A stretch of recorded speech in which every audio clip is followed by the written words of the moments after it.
Hey guys, I am DC, your host of Barside Jive Live. It is so awesome that you chose to hang out here with us this evening for this show at the very cool Vocal Media Studios in North Dallas, Texas. This show features some of the very best musical talent in the United States of America. By the way, you can now download my shows on iTunes, Apple Podcasts, Stitcher, TuneIn, you name it. It's there. If you are listening to this episode as a podcast, you can watch it right now by going to vocalnow.com, and vocal is misspelled with a K. So VOKAL now.com, and click on the Barside Jive image at the top of your app or at the top of your browser, and you'll get beamed right into the show. Okay. Or at any time, you can watch any of my content on demand by my YouTube channel, youtube.com/Barside Jive Live. That's the place to go.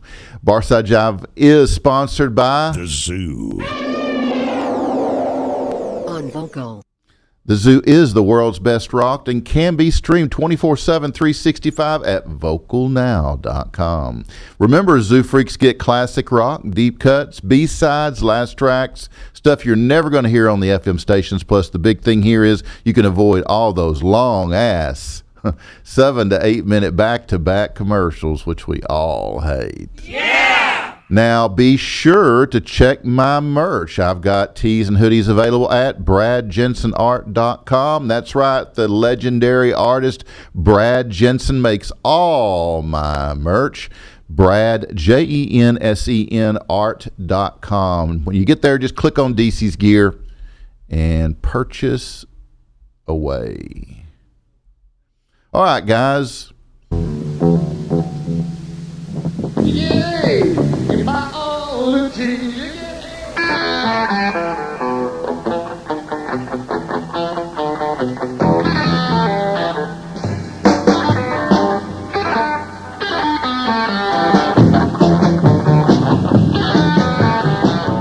Coming up next, we've got my guest of the day. He would be Bradley Banning. I've always known who I was as an artist. It just took me a little while to accept it. Bradley Banning said that in response to his top 20 Texas radio hit, Don't Mess with Texas. And if you haven't heard it, you're missing out. Born just outside Fort Worth, Texas, Bradley grew up mowing lawns and writing songs. He says, "My dad owned a landscaping company growing up, but he wrote songs when he got home at night." His dad's dedication to his family and songwriting taught Bradley to never quit on something you love. Whether it's your family, your friends, music, etc. It's taken a lot of work and grace, Bradley says, to get to the point where he can release his own music as an artist. For years, he held jobs as a creative director, promotion coordinator, server, car salesman, landscaper, just any job that paid the bills and allowed him to continue to write songs. "I wrote songs every chance I got, but I was afraid to take the leap and pursue music full-time as an artist. I just didn't want to break my bank," he laughs. However, in 2014, after ASCAP named him one of their GPS Top 12 Unsigned Songwriters, he lost his job as a creative director, and at the same time, got a call from his girlfriend that they were done. "I thought I was going to marry that girl," he says. "It was bad timing, I thought, but God had his attention." That's when he took all the money he had saved for an engagement ring and bought studio equipment and started recording his own songs. 2 years later, on February 13th, 2017, Bradley released his first single, Don't Mess with Texas, that he co-produced with that engagement ring money and studio equipment. Don't Mess with Texas was one of the few debut singles from any artist that broke top 20 on the Texas charts in 2017 and ended up receiving major airplay on the country music format's largest station, KPLX 99.5 The Wolf in Dallas, Texas. His second single, More, was released to Texas radio in April of 2018 and became his second top 40 single. On November 22nd, 2019, Bradley released his EP, Songwriter, featuring 4 songs, including Don't Mess with Texas and More. The collection of songs also includes 2 new songs, Savannah and Room 252. Bradley said, "These 4 songs best tell the story of my life as a songwriter over the last 5 years. They're some of the most personal songs I have written, and I wanted them to all be heard together on Songwriter." So welcome, Bradley, to Barside Jive Live, Thank man. you, sir. Thanks for coming. Yeah, thanks for having me. Yeah. How's life? Good. Yeah. Good? It's good. Yeah. Really good? Right. Can't complain, man. I'm making music, playing music for a living. So, Oh, yeah. you know. Yeah. as That's your full-time gig, right? That's my full-time gig. Yeah. Yeah. You're just writing and playing. Dream come true. Absolutely. Yeah, man. Yeah, a lot of people talk about it, but Yeah. don't get to have that experience that you are. Yeah, it's easy to talk yourself out of it. Yeah. What's scary? Oh, yeah. Yeah. Yeah. Right. So tell me what's going on. Working on new music. I released Songwriter in November and just had to get those out. It's a scary process, just putting out music, and it feels like putting yourself out there, and I don't know why there is that fear, but I think it's a fear of failure and, the unknown. But, I am working on new music, put some new stuff out in March, may have some more pieces from Songwriter coming out in February. But Oh, good. But yeah, I'm enjoying writing songs and enjoying the craft and booking new shows for this fair and festival season, and just moving forward. Yeah. Yeah, you got a lot of stuff on the schedule, I guess. Yeah. Writing something down every week. Probably. Trying to. Yeah. Now, your dad has been a pretty big inspiration in your life, probably all the way around. Yeah. But in songwriting as well. So is he still writing? He is. He just actually had a song on one of Cody Jinks, who's a Texas artist, one of his new records. Really? It was a song called Think Like You Think, and he debuted 2 albums at a time, which was kind of new.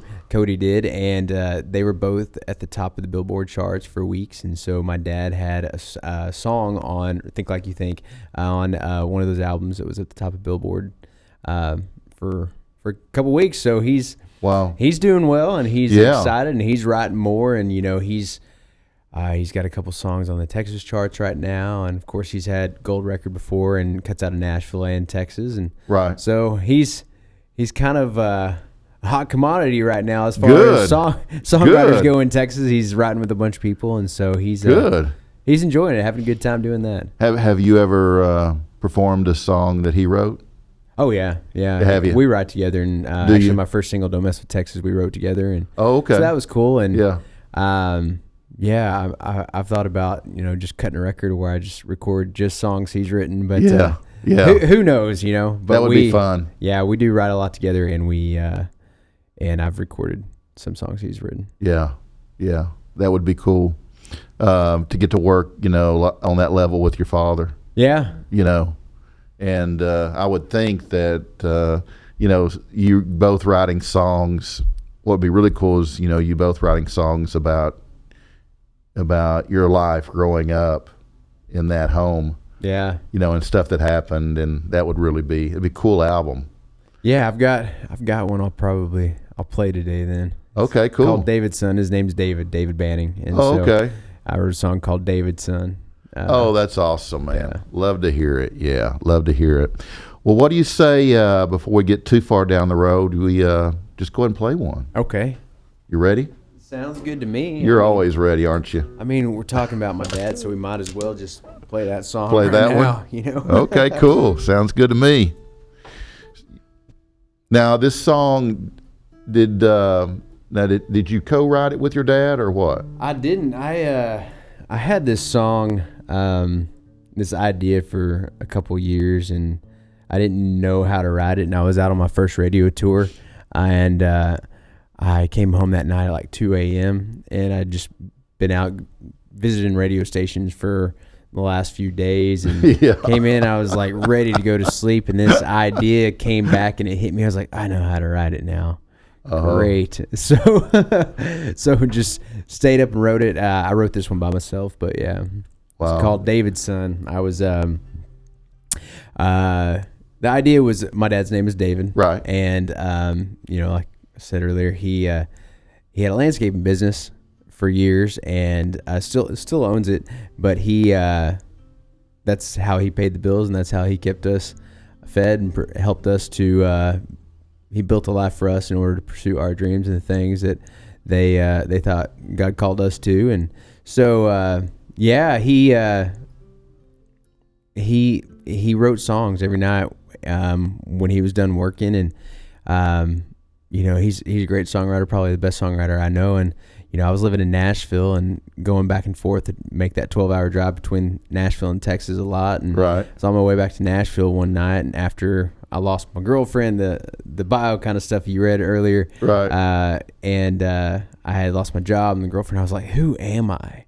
Right. And I was following a car with a Nashville plate, and Nashville's in Davidson County. Uh-huh. And I was like, "Oh wow, I'm David's son," and I spent 12 years there. And just kind of hit me one night. That night, I was, I had turned on the radio, and there was this preacher on the radio talking, and I was like, "Yeah," I felt, it's kind of like God was like asking me, like who are the best songwriters of all time, And so I started listing off like my favorite songwriters, like Alan Shamblin, and And I'm like, oh well, maybe Bob Dylan, maybe it's John Lennon.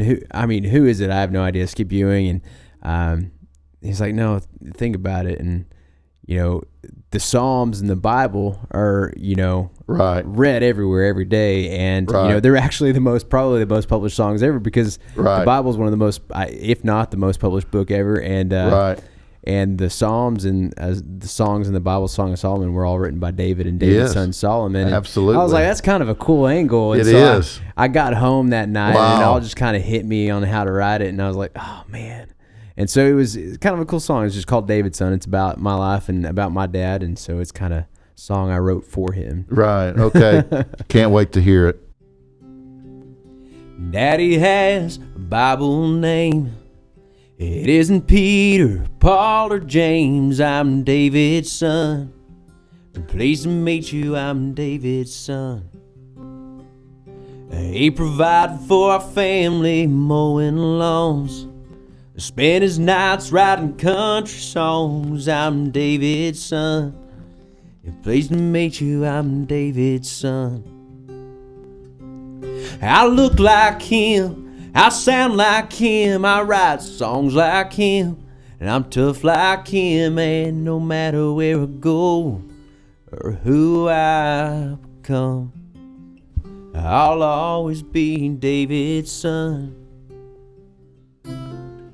I moved to Nashville at 18. The county sign was white and green. It said David's son. The county was David's son. I poured out my heart for 10 hard years, stringing songs and playing for beer in David's son. I paid my dues in David's son. I look like him, I sound like him, I write songs like him, and I'm tough like him, and no matter where I go or who I become, I'll always be David's son. I about had a wreck driving one night when a preacher came on, and I realized that most songs in the Bible have been written and sung by David and David's son. So I write my songs the best I can, and if you like 'em, put $1 in my tip jar, man. I'm David's son. Yeah, thanks again, I'm David's son. I look like him, I sound like him, I write songs like him, and I'm tough like him, and no matter where I go or who I become, I'll always be David's son. David's son. I'm proud to be David's son. Wow. Thank you. Gosh.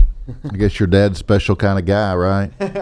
I guess so. Yeah. He taught me how to write as well, so Yeah. it's So full circle.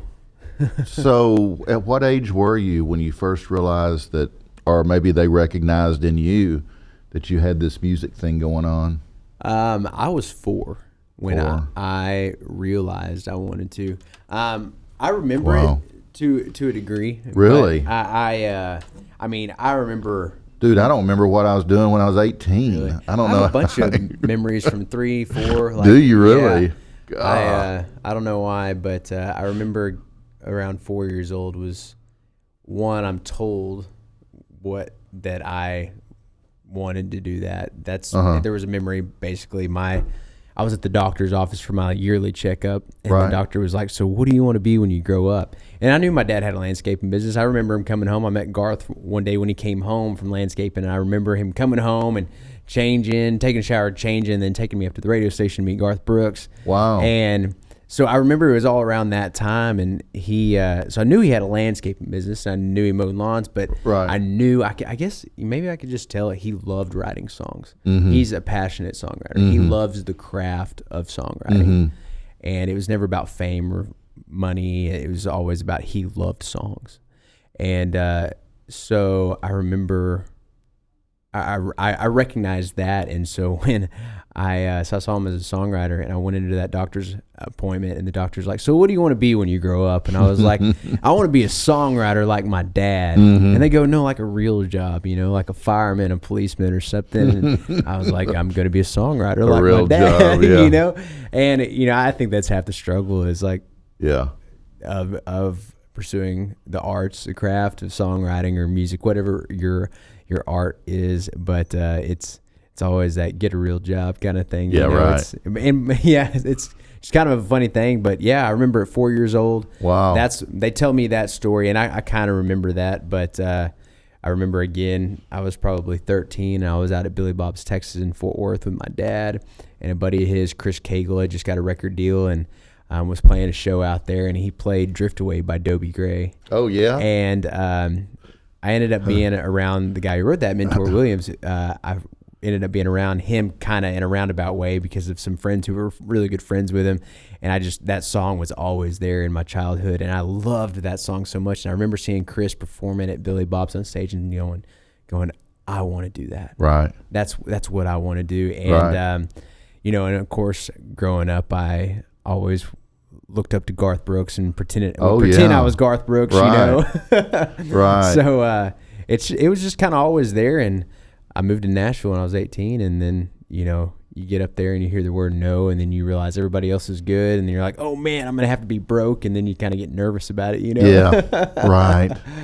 Right. Wow. Yeah. So 4 years old, I remember that was probably the starting point of that dream.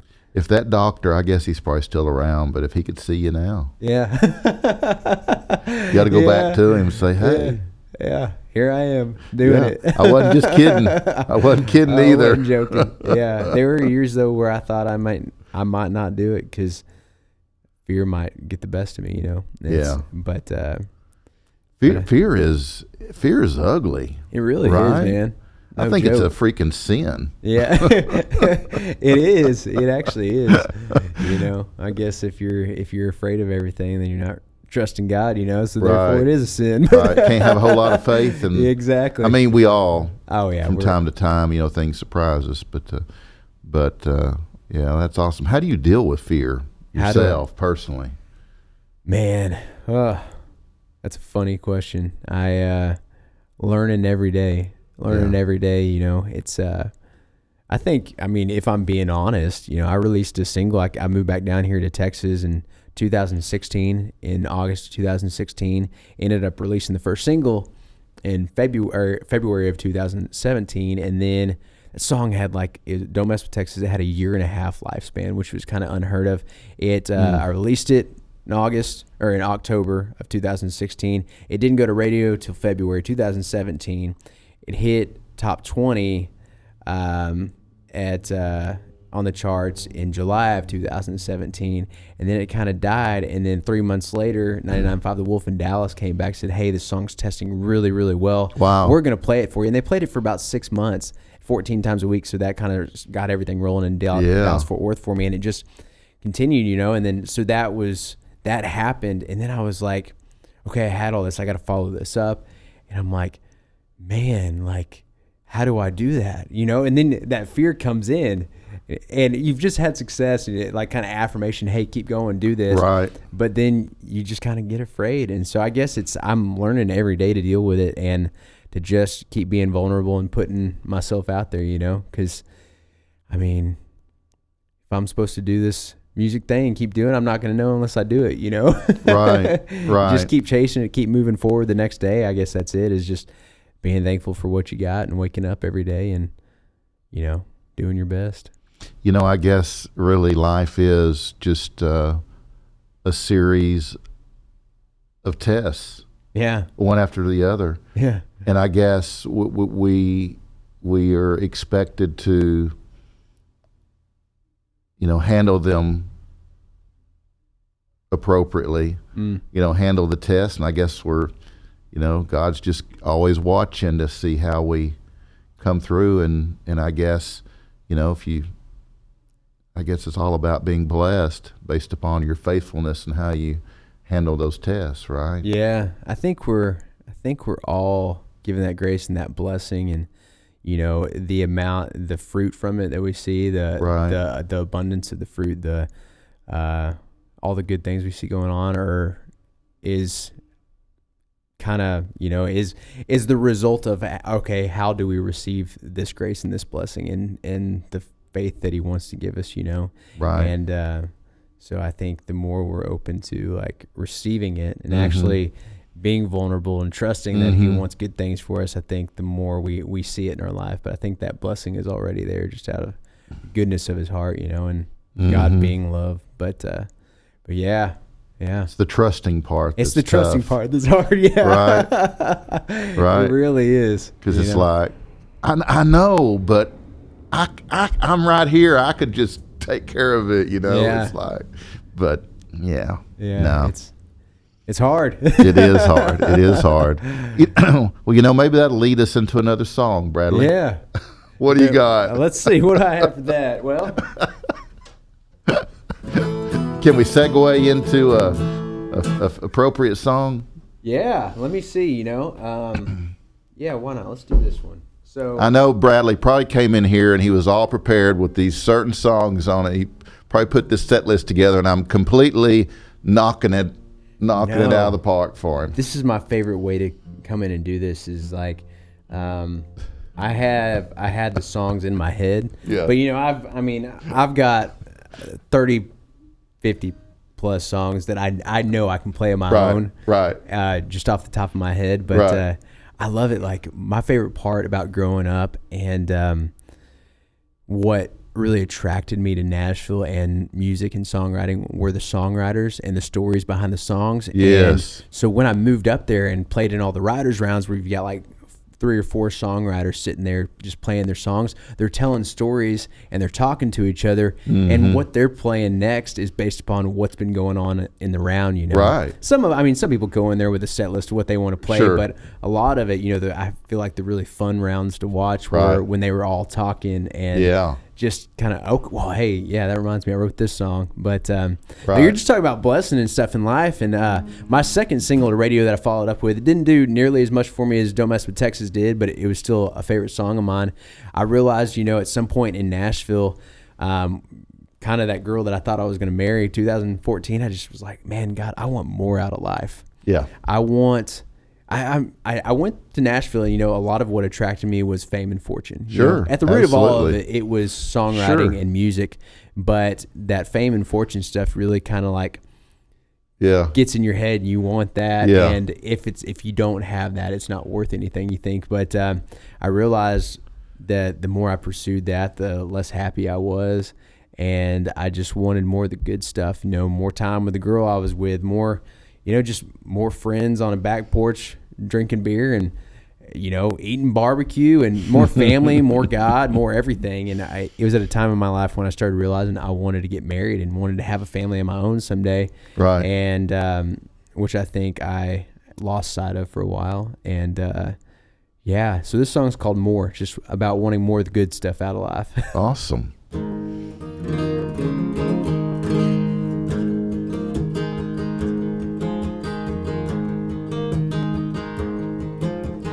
Making up time, I'm barely making. Hammer down, throttle shaking. Lights on, I'm low on fuel, but got just enough to get to you. Been putting in the time, putting in the work, but it feels like I'm just putting dirt on my shirt. Breaking my back so my bank don't break. I'll do whatever it takes to get more cooking out on Saturdays, more barbecue on a paper plate, more beer beer in a solo cup, more time with you to drink it up. I can't get enough to tell the truth, baby. All I want is more you.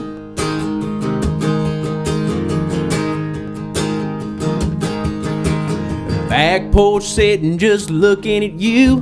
Rock that chair the way you do.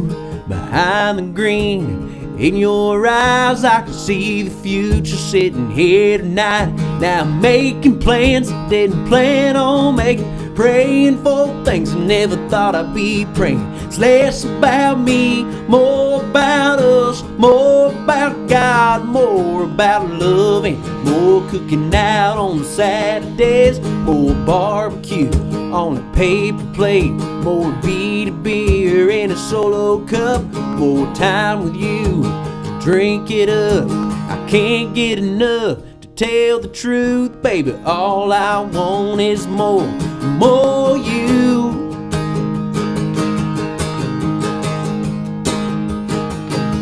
I wanna buy an old farm with an old oak tree, plant some roots and raise a family. A count of blessings on the stars at night, and a blacked out pepper spray Texas sky. More cooking out on Saturdays, more barbecue on a paper plate, more beer in a solo cup, more time with you to drink it up. I can't get enough to tell the truth, baby. All I want is more you.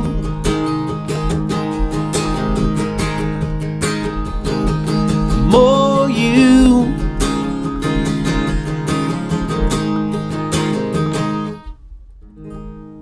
Wow. That was More by Bradley Banning, and you're watching Barside Jive Live. Great song, man. Thank you. Appreciate it. Yeah. Wrote that with a buddy of mine, Colin Kerwin, who's a songwriter in Nashville. Yeah? From Omagh County, Tyrone, and Northern Ireland originally. Just got married there actually last week. So. Ireland, huh? Yeah. Yeah, that's a little bit away. Yeah, Irish country singer.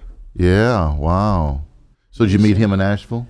I did. I met him working for some friends of mine named Joey and Rory, who are a country duo. Mm-hmm. And they were actually the first job I had in the music business once I got out of college. And Rory's a songwriter, hit songwriter, and they had an artist career, and I was working for them, and they had a barn that Rory had built with the money that he got from a song he wrote called Some Beach that Blake Shelton had a hit with. And he had this big old barn out in the back on the farm, and it had an apartment up there. And he said, well, we got this guy coming over from Ireland that's going to be living in the barn out there in the apartment upstairs. And he's from Northern Ireland. I think y'all are going to be real good friends, probably write some songs together. And I was like, yeah, right. I don't know about this. Yeah. And Colin showed up that day on the farm, and he was headed out to Nashville in the bus because they were repairing the bus. And I ran up there and banged on the door. I was like, hey, man, I'm Bradley. And we had friendship right there. And wow. I guess he's been in Nashville almost 10 years now. So wow. Yeah. Now, how long were you in Nashville? I was there for 10 years. For 10 years? Mm-hmm. Moved there in 2006. Wow. Left exactly 10 years. I got there August 2006, left in 2016, August 2016. So what was your experience about the place? Loved it. Yeah. Absolutely loved it. Yeah. Still love it. It's just not it's not home for me right now. And I ultimately moved back down to Texas because I felt called to come down here and start my artist career. And I thought that was kind of crazy to leave Nashville after 10 years and become an artist in Texas, but it was a God thing, man. And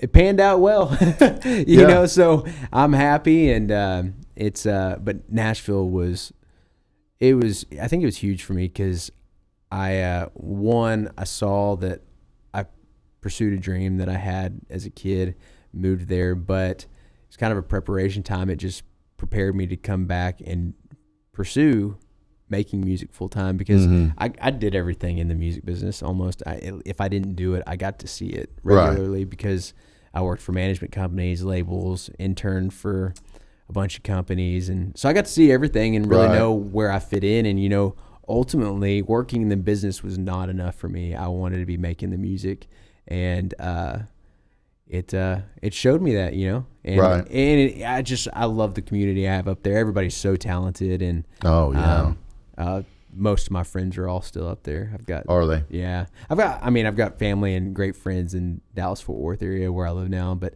I made some really good lifelong friends up there in Nashville. Yeah, so it was good to you overall then, I guess. Oh yeah, no complaints whatsoever. Yeah. Now, you got a girlfriend here too, right? I do, yeah. Is that part of the reason you came back? Not at all. No? No. You met her after? I did. I met her after. I didn't. We've only been dating about 15 months now, but I was actually, funny, Nashville, I was living here and I just had radio success, and I was like, well, man, maybe I can go back to Nashville and do this. And I was just kind of like, I missed my creative community up there. Right. I told her she works at the church that I go to, and we volunteer with high school kids on Wednesday nights, and we were hanging out afterwards, a group of us, and she came up and she was like, hey, so how are you doing? And funny enough, I dated one of her friends the year before, and her best friend actually. Oh, wow. So we got to talking, and we were just trying to be friendly. And she goes, I told her, I was like, I'm thinking about moving back to Nashville. I just don't know. She was like, well, I think you should ask God if you've done everything you're supposed to do before you go back to Nashville. And she had no intentions of dating me. I had no intentions of dating her. And she ended up asking me if, hey, you want to go to sing Camp Gladiator and go work out sometime? And I was like, yeah. And so we started working out together just because we both wanted somebody to work out with, but we weren't really interested in each other. Yeah. And the more we did that, the more we started hanging out, having coffee in the morning. And then I was like, I think I'm going to ask this girl out. And so it just kind of it wasn't on purpose. Wow. Yeah. So it just kind of happened. But no, I did not move back here. Yeah. For her. 15 months. 15 months. Yeah. Yeah. Yeah. Wow. It's a lot better story than Room 252. You think? Yeah. Yeah. Room 252. That was quite the story. Honestly, is it a better story? Do you think it's a better story than Room 252? No. You don't? Yeah, Room 252 is kind of a crazy story. No. Tell them about it. Room 252 is it's where my granddad passed away. Yeah. It's Room 252 in Harris Methodist Hospital in Bedford, Texas, and I met his ICU nurse there, and that's kind of what changed the trajectory of my life, and made me start really writing and desiring to have a family again, and fell in love with that girl. And she's the one who kind of the same day I lost my job was just like, hey, we're not getting engaged anymore. We had planned on getting engaged in May 2015, and ended up kind of breaking my heart, but really spurred me into pursuing music full time. That's true. That's true. It did lead to good things, but I just think, gosh, you lost your grandfather in that room, and that's tough because I remember when my grandfather, or both of them, passed away, and it was really tough because I was close to both, and And then, having met, the girl, the girl in your life at the time, and then that fell apart, and the way it happened, Yeah. you get the little Dear John Yeah. note or text, or I don't know what she did, but anyway, I'm sure it was short and sweet. No, actually, it wasn't. I got an earful. Oh, did you? Yeah. Oh, you did, really? Yeah. Oh, God. Yeah. And then Wow. I ended up calling her a couple Wow. years later, and I got an earful again. You just kept on going back for It more. was a pretty hard no. Yeah. You need to write another song, More, too. I know, right? Well, you're a glutton for punishment, weren't you? I guess so. Yeah. Well, that's it was a great song, though. But I appreciate it it. just has, it's kind of got mixed feelings in there. Oh, yeah. For me, anyway. Oh, no, I agree. But yeah. Bittersweet thing. Well, do you want to play them another one? Yeah, well, shoot, I might as well play Room 252. Might as right? well, since we brought it up. Goes right into it. Yeah, that's right. This is actually, I'm kind of detached from the song now, but I think it's one of my top songs that I've written as far as what it was like writing the song. Mm-hmm. How so? Because it formed itself. It's like one of those gift songs where it was just like, I don't know.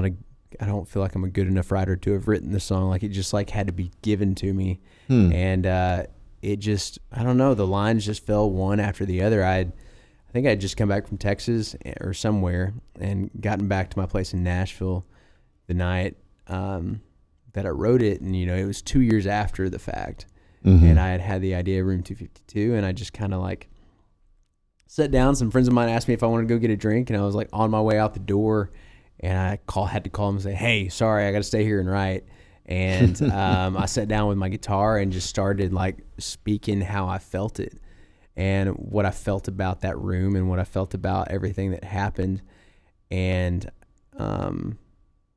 just started playing my guitar, and it just kind of fell out, Yeah. It's just kind of it was like a language coming out of me or something. I don't know. It was weird. It was just a lot of fun, and it was a peaceful write, I didn't feel like I was trying too hard or trying to get the words just right, and there was no pressure. It was just honest. I think honesty is I think why it was so much fun to write, because it was honest. Does that song just kind of heal maybe some wounds that you had at that time? Does it? I think it does, because now when I hear it or I listen to it, it's playing on radio in Dallas right now. They buddy of mine, Hondo on 99.5 The Wolf, plays it on his Sunday show, and right. I'm not even pushing it to radio right now, but it just kind of it's kind of healing to hear it. My girlfriend actually now sang on it with me. Really? She had never heard me on the radio, but she's got a beautiful voice, and I was like, "Hey, I need a girl to put the harmonies on this. Do you want to try?" Wow. And so she's like, "Yeah." And so we were actually on our way out of Frozen 2. She loves Frozen. Yeah. We were on our way out of Frozen 2, and the DJ was like, "Hey, you got to go out there and listen to your song. Get in the car. Your song's up next." And so the first time she heard me on radio was hearing herself as well. Wow. So that was kind of cool. And so in a way, it's a healing song for me now. Yeah. Well, are you guys gonna do more together? Who knows? We'll see. Really? Yeah. Did you actually record with her? Yeah. Oh, okay. I recorded her vocals on it. And, wow. Okay, cool. The version on Songwriter has her on it. Wow. Yeah. Yeah. Well, what's her name? Kayla. Let's shout out to Kayla. Hey, Kayla. There's your shout out from Barside Jive Live. And this is Bradley Banning right here. Room 252, Barside Jive Live. I went out last night with some old friends. We drowned a little bourbon, caught up on the Howard Benz. And then the conversation turned and headed straight for you. And room 252. The first place we met, last place I wanted to be. I still think about it Does it still make you think about me? Sometimes I feel crazy, 'cause I still dream of you and room 252. I remember that call, come home, your granddad's sick. I was on the next flight to say goodbye, afraid I wouldn't make it.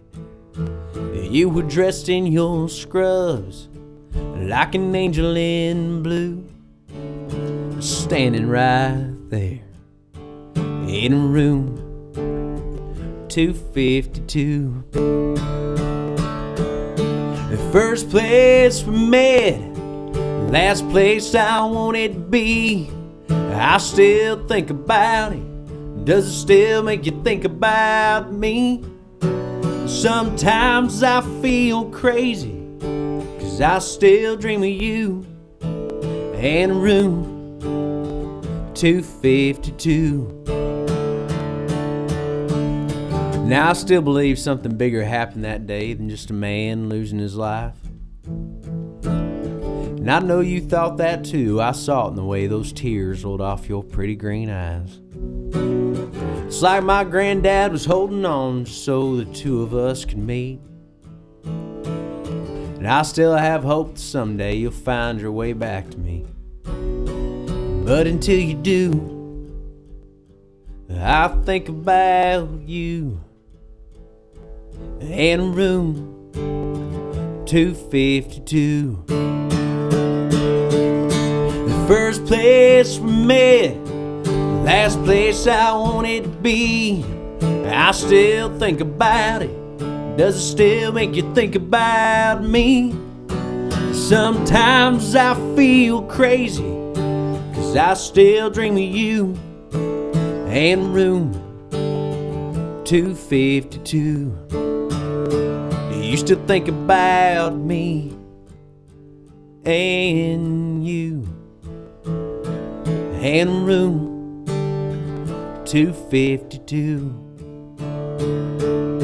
I went out last night with some old friends.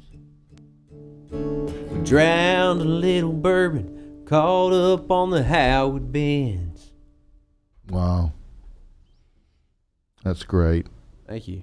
Second time I've heard that song. That's right. I think it gets better every time you play it. Well, I appreciate that. Man, I know your dad's been really influential in your songwriting, but what musicians out there have really been, important to you and what you do? I think, the name that first comes to mind is Garth Brooks. Mm-hmm. I remember that was my first, Yeah. country singer that I just loved. And Yeah. What was it about Garth?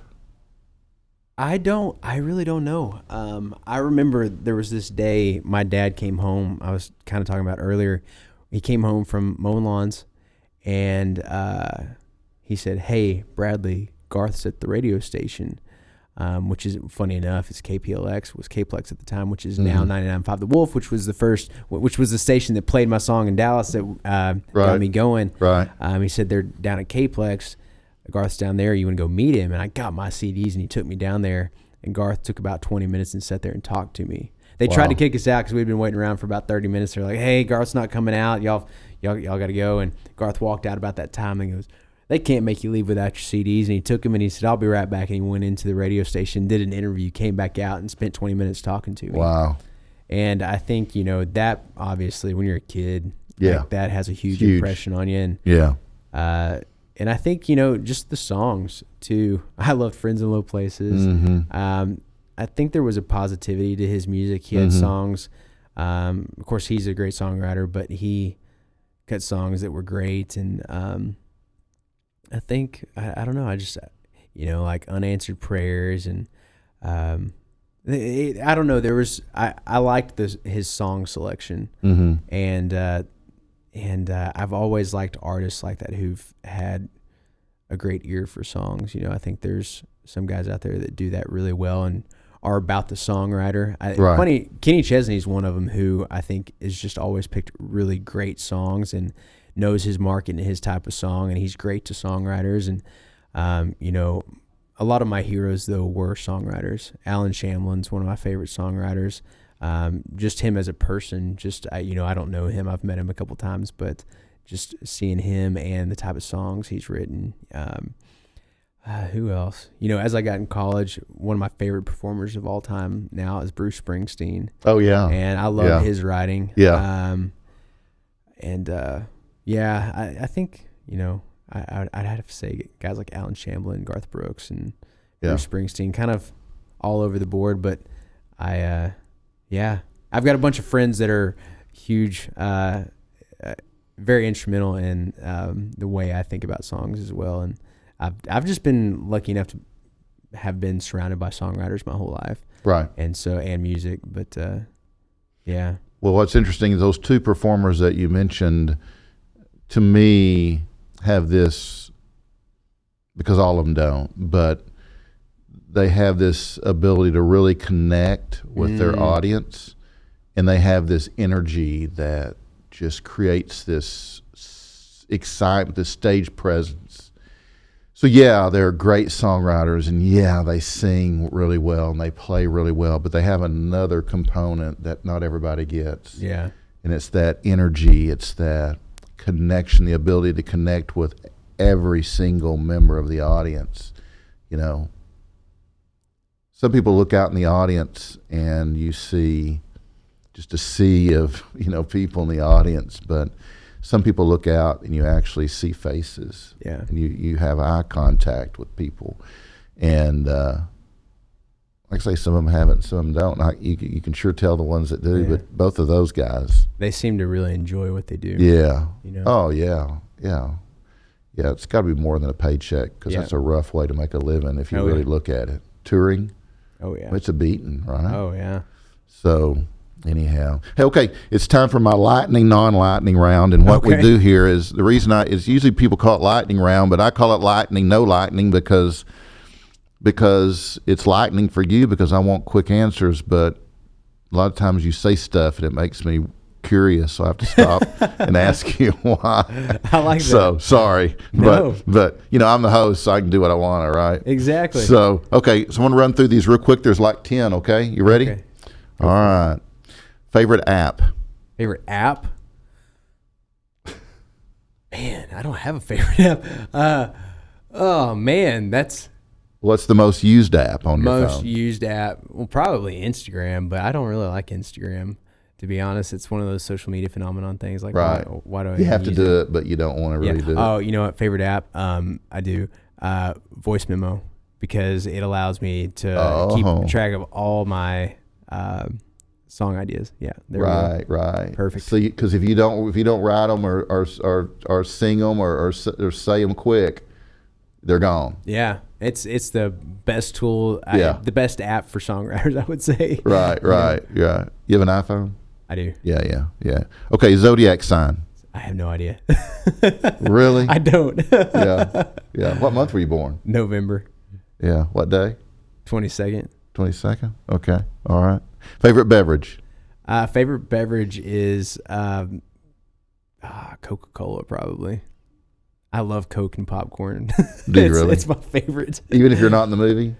Yeah. But I go to the movies a lot because I like getting Coke and popcorn. Yeah. Oh, they make good popcorn. Yeah, it's not good for you, so I try to limit it. But I love Coke and popcorn. Right. Dream car? Dream car. Chevy Silverado. Sasquatch or space aliens? Ooh, space aliens. First celebrity crush? Britney Spears. No, I was hoping you weren't saying Garth Brooks. No, Britney Spears. No, I'm just kidding you. Led Zeppelin or George Jones? Oh, Led Zeppelin. Really? Yeah. For a country singer? Yeah. Really? Yeah. Wow. There's something about Robert Plant that just is crazy. I met him once. Did you? And him and in Allison Nashville? Krauss. Yeah. It was kind of cool. Were they doing the Band of Joy? It was the Allison Krauss album that he did with her. Okay. Yeah. Okay. Where did you run into him? Walgreens. Really? I turned the corner and I just saw Robert Plant. I was like, oh, wow. And I turned the corner. I wasn't paying attention. I ran directly into a woman and I stepped back and I go, I'm sorry. I was like, and then I realized it was Alison Krauss. And I looked surprised and she just kind of smiled at me and goes, hi. And I was like, hi. And I kept walking. So y'all didn't chat or anything? No. But you knew who it was? I knew exactly who it was, yeah. Now, who did you recognize faster, Allison or Robert? Oh, Alison Krauss, yeah. Yeah, because I had seen her more. But, okay. Yeah, but I knew it took me a minute to recognize Robert Plant, but I knew. Yeah. And then as soon as I saw Alison Krauss, I was like, yeah, it's Robert Plant. Yeah. Yeah. Wow. Yeah. Yeah, you just never know. Yeah. Especially in places like Nashville. Yeah. Or Austin. Oh, yeah. You never know. I mean, but I will say that doesn't take away from George Jones. Right. But who am I more likely to listen to? Yeah. Led Zeppelin. Yeah. Favorite Zeppelin tune? Oh, that's hard. That's really hard because I can't play any Zeppelin tunes. You can't play any? No, he's just too like vocally out there for me. I haven't made any that like really fit me, I guess. Really? But my favorite is it's gonna sound so bad because every time I think of it, I think of Madagascar the movie, but it's the first Zeppelin song I ever heard. Immigration Song? No, not Immigration Song, but I do love that, and that reminds me of Shrek, the movie. But no, what is it? It's a place. It's a place. It's a place. Zeppelin song. Misty Mountain? No. Hold on. It's gonna come back to me. Lightning round. Next one, I'll come back. Okay, we'll come back. Okay, so favorite recipe? Favorite recipe. Oh, You cook? I do. Yeah. Yeah. But my favorite recipe is simple. They're called chicken rolls. They're just chicken and cheese wrapped up in crescent rolls. Oh. Put in a pan with cream of mushroom and cheese sprinkled all over the top of it, and you bake them, and they're amazing. Really? Yeah. Will you send that recipe to me so I can put you in my cookbook? Absolutely. Okay, love to. Yeah, we're gonna have a Barside Jive cookbook. I love that. Serious. I love that. Serious. It's just I thought of it the other day, so I'll put one in there from you. Okay, pizza and beer or steak and wine? Oh man, that's hard because it depends on what mood I'm in. Pizza and beer more often than not, probably. Yeah. Okay. What was Kayla say? Steak and wine. Yeah. Would she? Yeah. Okay. Most obnoxious habit? Worry. Yeah. Perfectionism. Yeah. Yeah. Yeah. Well, that goes for all of us. All right, man. You did pretty good. On that, except that Zeppelin tune. Hey, tell me. But I do appreciate the fact you dig some Zeppelin because that's my favorite Is band it really? ever. Yeah. Wow. Yeah. Hey, you want to play another? Yeah, I just can't remember. Hold on, it's what is the step up from that? Dun-dun-dun, dun-dun-dun, dun-dun-dun. Kashmir. Thank you. I always want to say Madagascar, but it's not Madagascar. Yeah. And then Immigration Song reminds me of Shrek. You've Yeah. seen that part. Have you seen that? No. Where I think. I've seen Shrek, but which one? I don't know. It's the one where Snow White is like calling all the animals to go and attack, and they start playing Immigration Song. The reason I've seen Shrek is because I've raised kids, and so whether I wanted to go or not, actually, it's pretty much the same story in my whole life. Is that I never want to go. I don't care. I don't want to go. I'm like, you tell me, let's go. I'm like, I don't want to go. But if I'll get there, I have a great time. Yeah. And everybody always goes, you had such a great time and you didn't even want to go. I'm like, yeah, I know, but I didn't want to go, but I did have fun. Yeah. But it's like, I always have fun, but I'd never want to go. Yeah. So it's like those movies. I never wanted to go, but most of them, Yeah. I got something out of it or really enjoyed it. Oh yeah. So I think they're making them for all audiences. It's not just for kids. They're for adults too. You know what I mean? Yeah. Those movies, they don't make them just for... Question 11 is my guilty pleasure. Guilty pleasure is Disney Pixar movies. Really? Love going to those. They're just so Really? happy. Oh, they are. You know, if you're a songwriter Yeah. and you're in your head all the time, Oh, they help yeah. you get out. Yeah. Yeah. Now, see, I'm I go watch Die Hard. Oh yeah. When I want to get out of what I mean, I go watch Die Hard because it makes me feel better. Yeah. I'd say Death Wish, but you're probably too young to remember Death Wish. I am. Yeah. Yeah, that was I think. Charles. Ask your dad would know about Death Wish, Charles Bronson. But Okay. But anyway, what are you gonna play this time? Is this my last song, or is this not? This is the last one for until we close. Okay. Well, I might as well play the song that started it all for me as an artist. Okay. Don't Mess with Texas. There you go. There you go.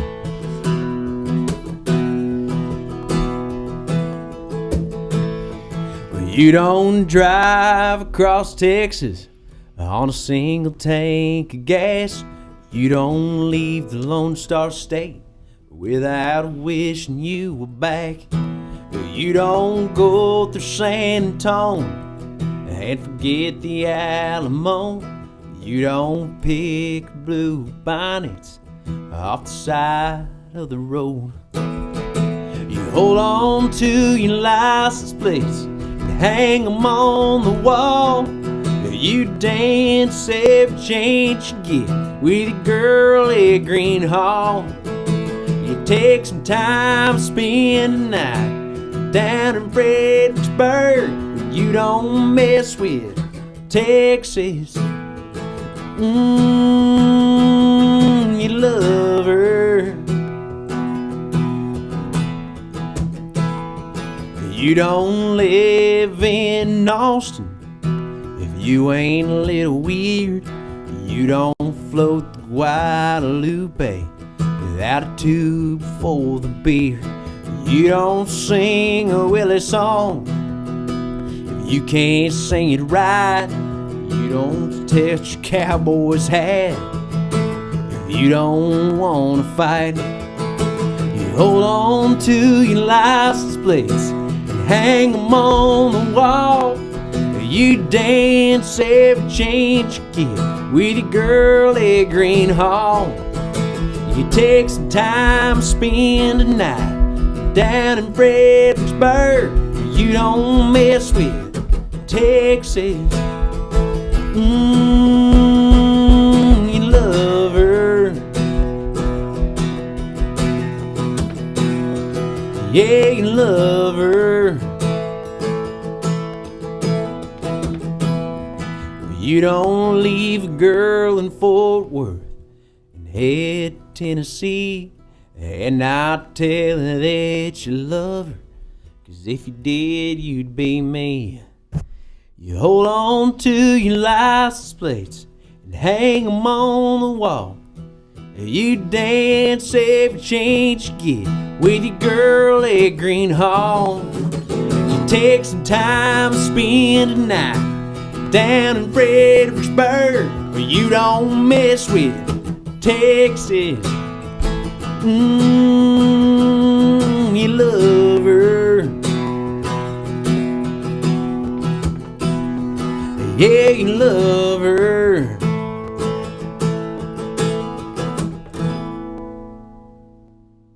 Woo! Right. I forgot the words halfway through that because I was sitting there thinking, I was like, okay, so you got me thinking with Led Zeppelin, because there was, when I started trying to record stuff, the guy who built my buddy's studio that I did overdubs and stuff in worked with Zeppelin on a couple of records. Oh, okay. And so I was learning how to record then, and Right. I was trying to think what song was it that I really remember that they were talking about. They just used overheads on the drums, and I think actually a lot of the drums on a lot of their albums were recorded this way. But I remember it fascinated me because they, now there's like so many mics that you have on a drum set. Oh yeah, A kit when you're recording, and they just used overheads on a lot of those. Right. And when the levee breaks, I think is what I was thinking of, and then I realized I laughed in the middle of that song because I was like, "Oh man, that was my ex's the Room 252 girl's favorite song." It was her. It was When the her levee walk, breaks? Yeah, it Really? was her walk-up song in softball when she was in high school. Really? Oh wow. Yeah. Wow. Anyway, Wow. so yeah. Interesting. Sorry, I laughed in the middle of that. It's good. It's good. It's good. It's good. Hey, can you tell folks how to follow your schedule, where the best place to go is? Yeah, BradleyBanning.com, my name. BradleyBanning.com. And then always please follow me on social media. Facebook and Instagram is what I use the most. But I don't have much to say on Twitter. I've never got the hang of it. You know? My dad's better at Twitter than I am. I am just now kind of getting into it. So yeah, it's it's like dragging me through the mud. It's like, God, not another, because there's so many of them. Yeah, and then Instagram was like, and then I want to puke, and then Twitter, and it's like, God. Yeah. If I ever have enough money to hire somebody, or if you want to be my intern, you can come do my social media for me. Yeah. Because it's necessary evil. Yeah. So BradleyBanning.com. BradleyBanning.com. All right. Bradley, it's been awesome having you. Thanks for having me. This awesome. was fun. Oh, I've had a blast, man.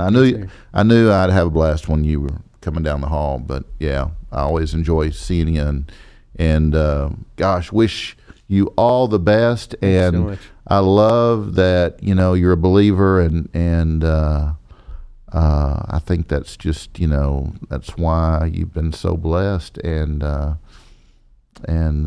love that you share your faith, and it's cool stuff, man. Cool stuff. I appreciate that. Yeah, thank you.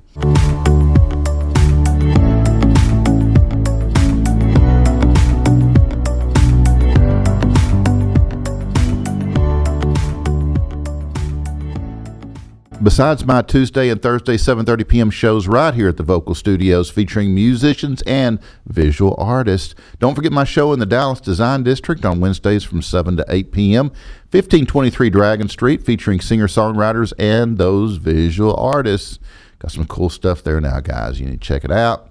Be sure to check out my YouTube channel, youtube.com/Barside Jive Live, where I archive all my stuff.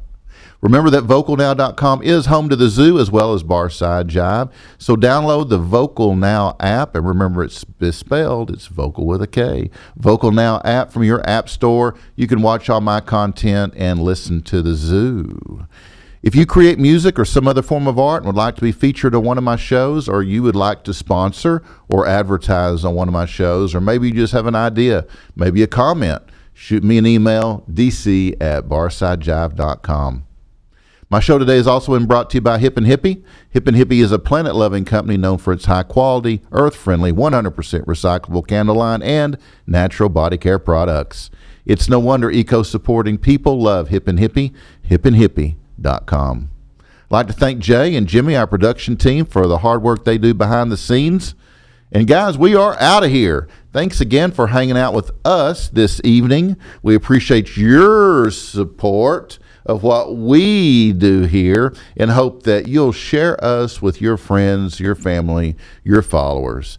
Now remember to be kind to one another each and every day. Be a hero in someone's life. And until next time, keep it real and keep on rocking. One more time from Bradley Banning right here on Barside Jive Live.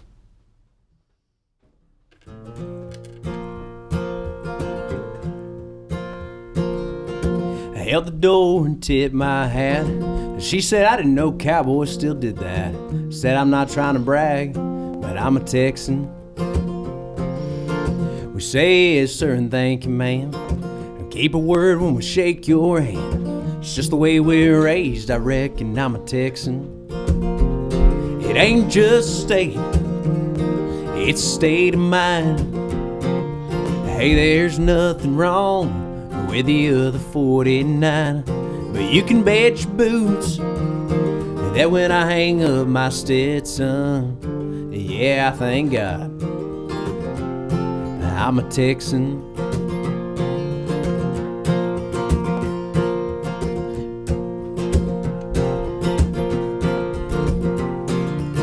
We say yes sir and thank you ma'am, keep a word when we shake your hand. It's just the way we're raised, I reckon I'm a Texan. We won't go looking for a fight, but we'll stand up for what's right. There ain't no sense in messing with a Texan. It ain't just a state, it's a state of mind. Hey, there's nothing wrong with the other 49. But you can bet your boots that when I hang up my Stetson, yeah, I thank God I'm a Texan. Now we two-stepped to a steel guitar underneath that old Lone Star, and that girl found herself deep in the heart of a Texan. It ain't just a state, it's a state of mind. Hey, there's nothing wrong with the other 49, but you can bet your boots that when I hang up my Stetson, yeah, I thank God I'm a Texan. Yeah, I thank God I'm a Texan.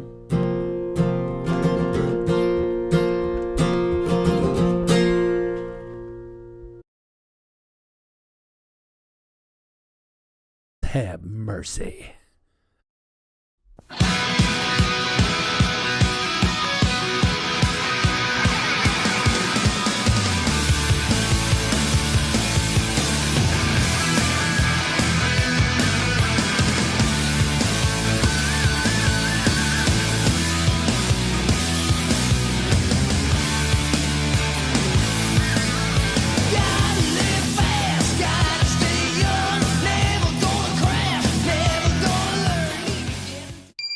Great job, Bradley. Is that supposed to be Billy Gibbons? Yeah. That's awesome.